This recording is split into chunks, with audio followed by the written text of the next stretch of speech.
What's up, spiritual gangsters? It's your OGs. Trees. And Rain. Welcome to another episode of Trybe Vibes. So let's get into it. Yes, sir. We are continuing our journey through gratitude. Ooh, I like how that sounds. I know, right? We are going to get into gratitude and hard times. Yes, hard times, bad times. How to stay grateful when shit is just turning all the way left. Maybe or some what the benefit is, or even what the benefit is of just being grateful when times aren't so optimal. So I wanted to start with this article because I like my articles. She's a reading bitch. I know because I read. I'm a reading bitch. So this article is in the HuffPost by Carolyn Grigori, centered around Jack Kornfield. So the article is called Buddhist Teacher Jack Kornfield on Gratitude, the Mindful Revolution and Learning to Embrace Suffering. So first I'm just going to read a little bit of it, then we'll dig into it a little bit.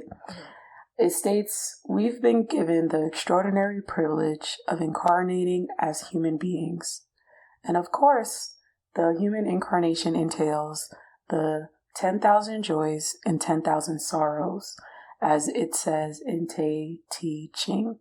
We can either be lost in the smaller state of consciousness, what in Buddhist psychology is called the body of fear, which brings suffering to us and to others, or we can bring the quality of love and appreciation, which I would call gratitude, to life. With it comes a kind of trust.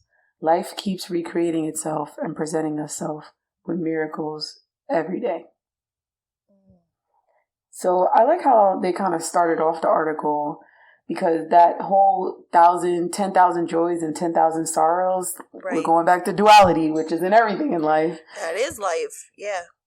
And it's like we have a choice. Like no matter what, we're going to get the joys and we're going to get the sorrows. The only thing we're in control of is how we react to that. What is constant is what is constant. Our reactions is what we can control. So either you're going to be lost in a smaller state of consciousness and in your body of fear and suffer, or do you choose to bring love and appreciation into your life through gratitude?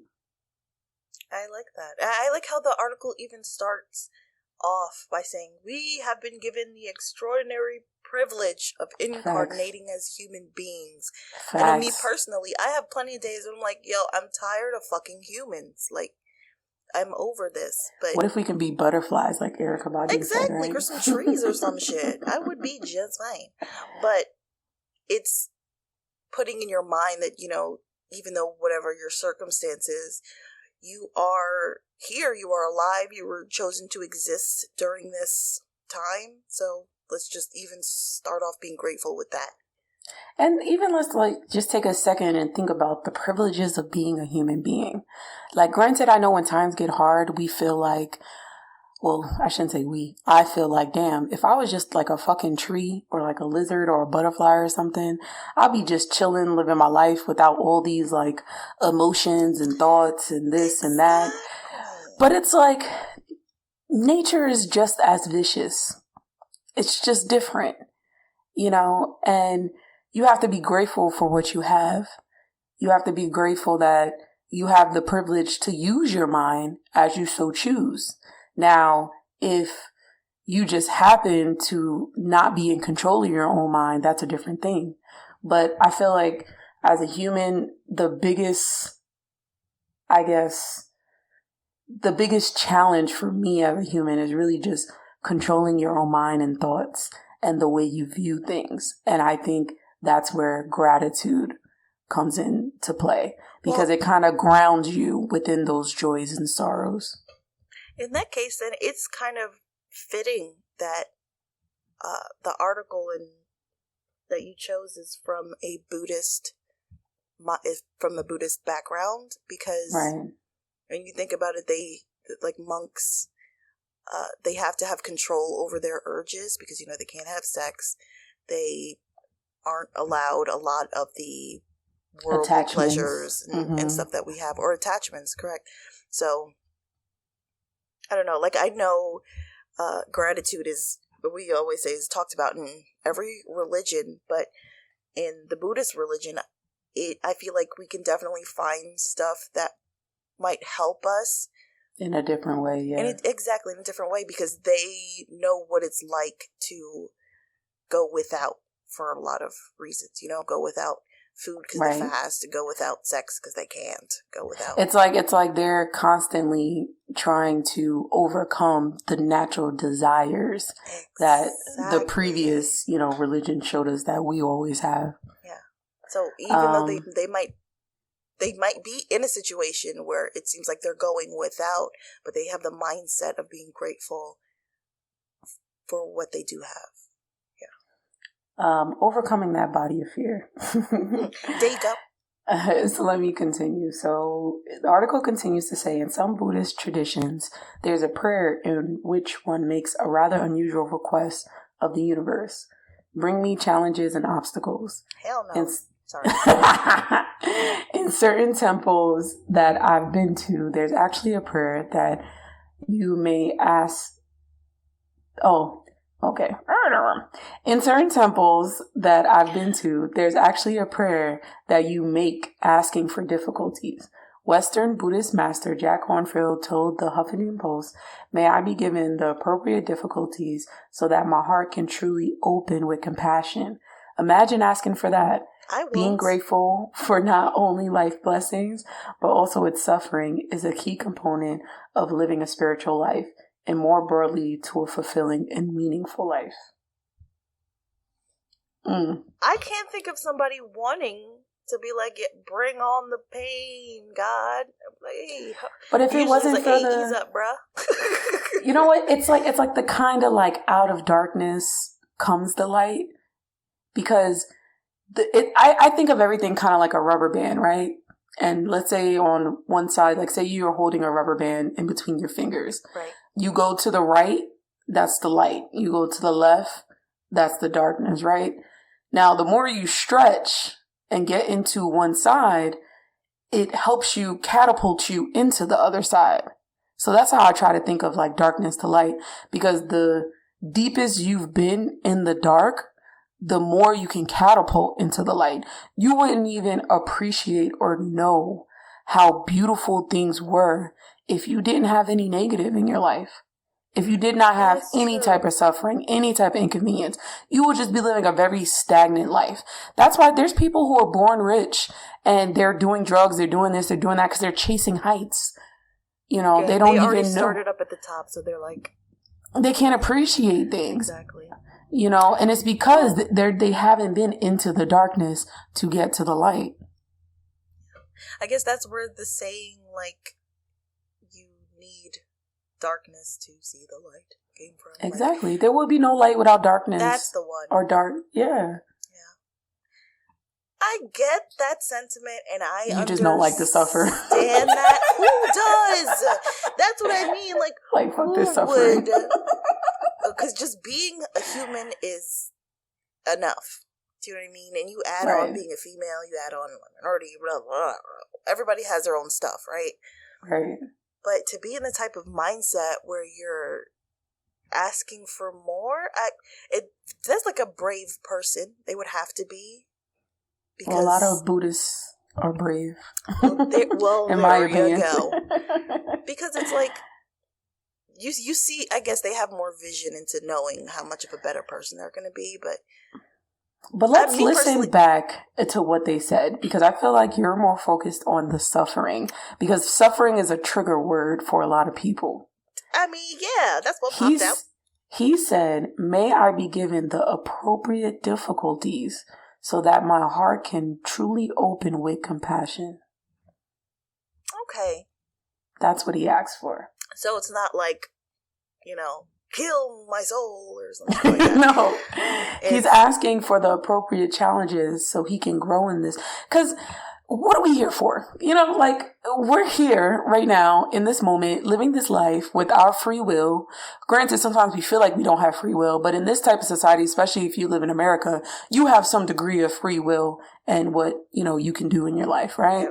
Yeah. So what are you going to do with it? Like, what are you going to make of it? Like, what are we here for? But to not overcome challenges. We here to chill. You can chill when you die. At least that's the way I think of it. When you die, you're going to be chilling.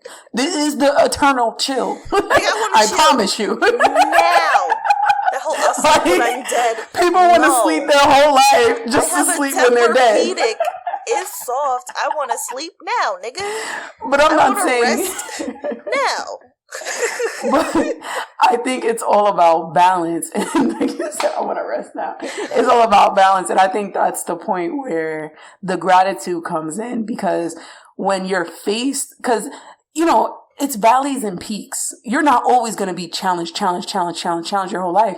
There's plenty of times where you're just chilling, or you're having like the upsides, or, good things happen to you. But what this is saying is, when the challenges come, accept them and be grateful for them, because with the challenges comes greater heights. With the rubber band, the more you pull back, the more it's going to fly. So think of the challenges like that, like you just winding up, like whenever a challenge is presented to you, like, oh, okay, I see you. I see what you're trying to do. Just wind yourself up, be grateful. And I think gratitude can help us in those moments where we're having a bad time, because we know that there's something on the other side of that. And that life is not going to be all good. It's not going to be all bad. So gratitude is kind of like the link that kind of keeps everything together. I get that. It's the peaks and valleys that really did it for me, because that's true.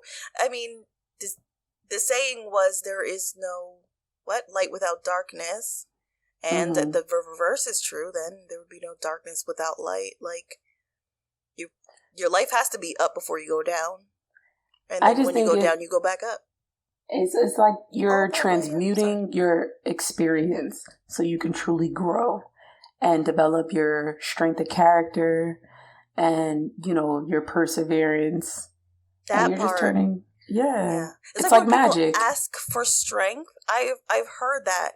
Like, be careful when you pray for strength, because you're basically praying for challenges to make you strong. Exactly.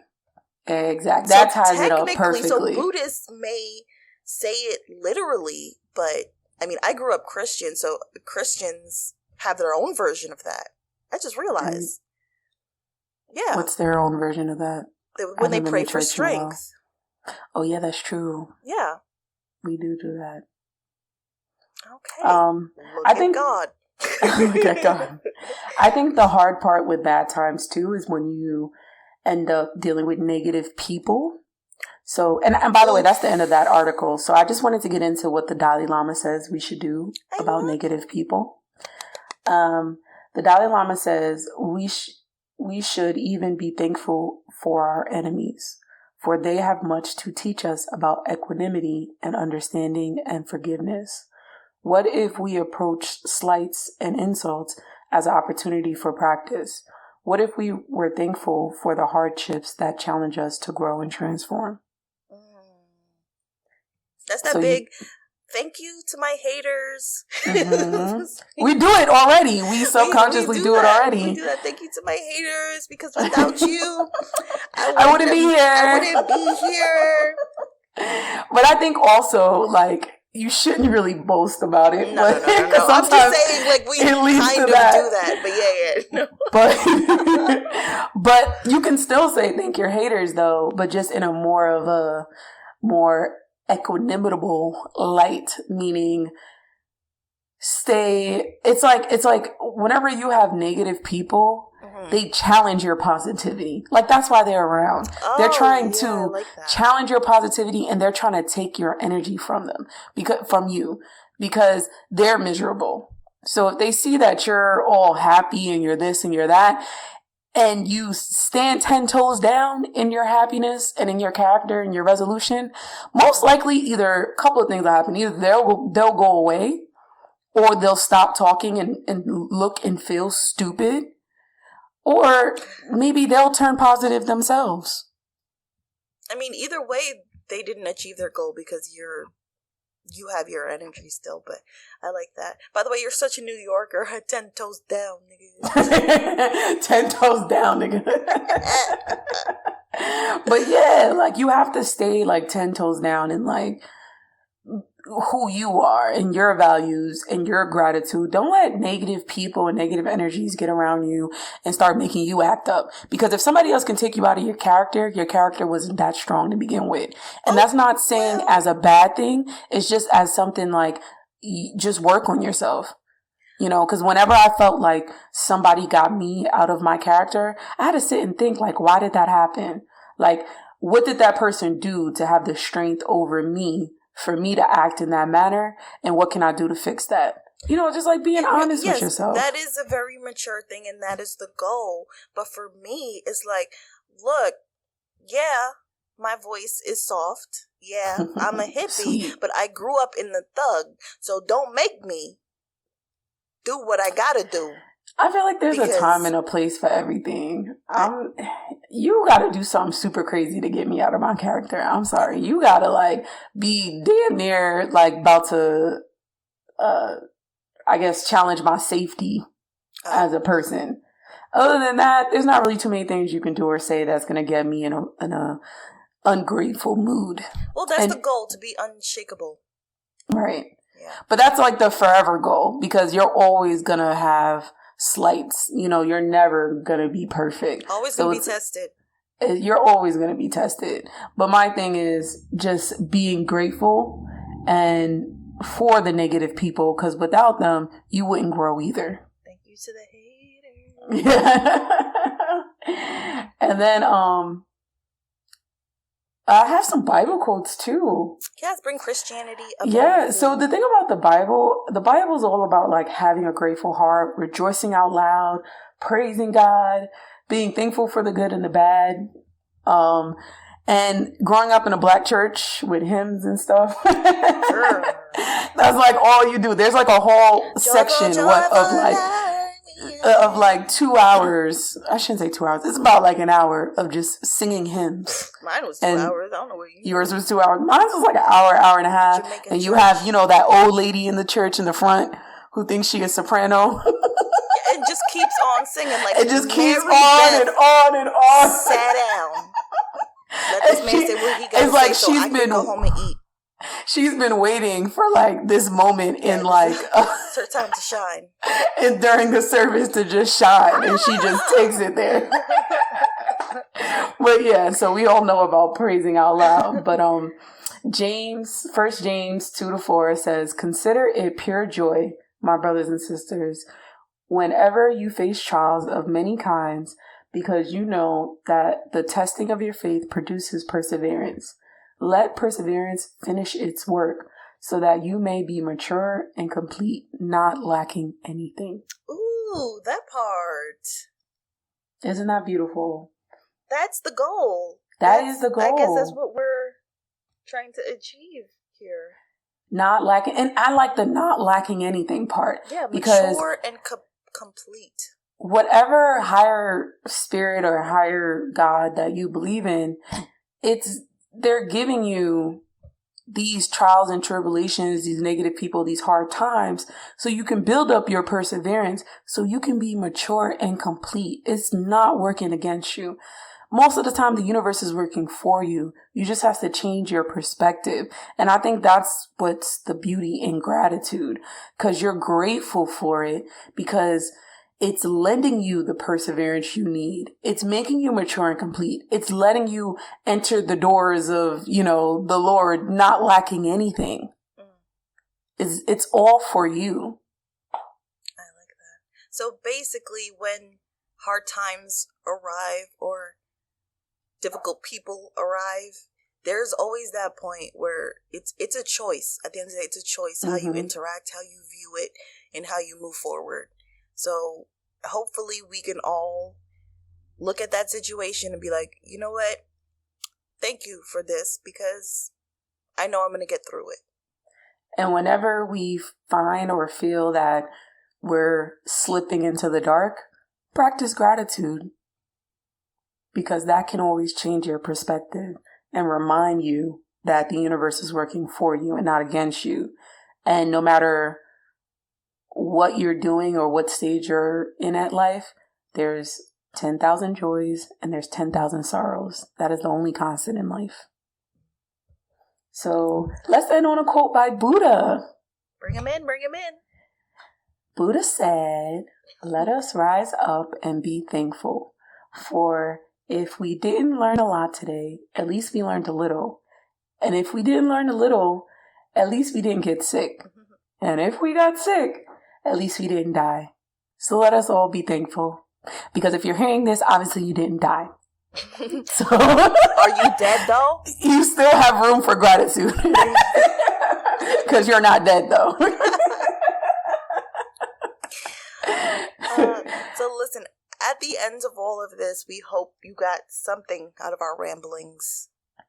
We are experts of nothing. We just out here in these streets. That's right. We learn from you just like you learn from us, because we're a tribe. Until next time. Continue to vibe. Hey. Hey.